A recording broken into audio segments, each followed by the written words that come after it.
yera kwagamba ko munyankore aba on philosophy y'abanyankore n'umushika abazera kagira umwana we basakuza nimbishwe byo bakaba tusakuza bagana batugambire mu guturo batugambire merengezo those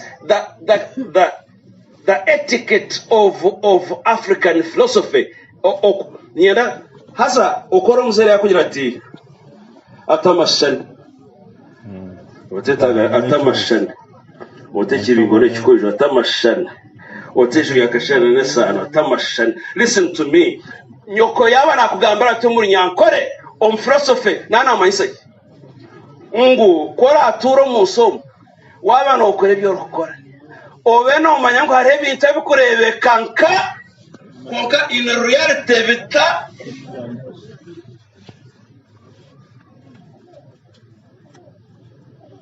ijuri yakashenda umukurebe kandi sana nachi nesana entanga koko tageteyeze na sanachi necyose ngweno waba tari umunyabwenge uketwara uyu desana noza kushanga watunga bagenyi wacereze ijuru yakashenda ukisera munanga ryari yo mondiro noza kushikira abagenyi iki ofisera noza kuturuza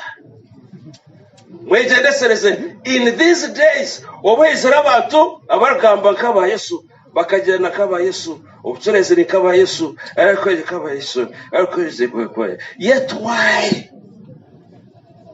Yesu akagira ati ndabashana nkentama konko munda bimbaga muzari yamukamwita muguma munje yashimu okuzunwa taro okuzunwa no koha Yesu echo kurebero cyitu noha kumurare mwabihari Yesu mwabikomera abantu buntu pereruka roza kushanga omuntu ari aho nogira umwana utukora ati yo neza kushabisi tirizo ukishoma ukahika ati no kwanta shumire I can claim the grace in the name of Jesus Christ arebenzu yananko muntu akaronde sente yakora yarinda yayombe kenzu konka bamwegesa ngwenzu yo no claiminga omusanga ahanzu ya arwazu rworiyenze rwenzu yanankara yango I claim that house in the name of Jesus. It's mine.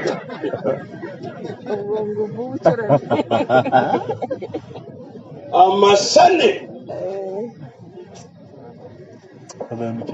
tujya kubasabira abandi kandi umukirize kwaburwa ureke kugira ngo umuntu ngo yaba atakugira asitayine mu warahanga yetwaye abanyakore turi bigambo bibe hariho kwizurwa amango mu kwera hariho kutembwa so yokora no teka ngo all fire is of the Holy Spirit. Think again. Umuntu nabatemberwe nakorwa musitane yoteka nguriki walk iyo mwaba kusoma Bible zirizo kubanza English Ephesians 5:15 hagira ngo walk ye circumspectly. Waza kutera utambi obazo orebeye otaka tereki because the days are evil.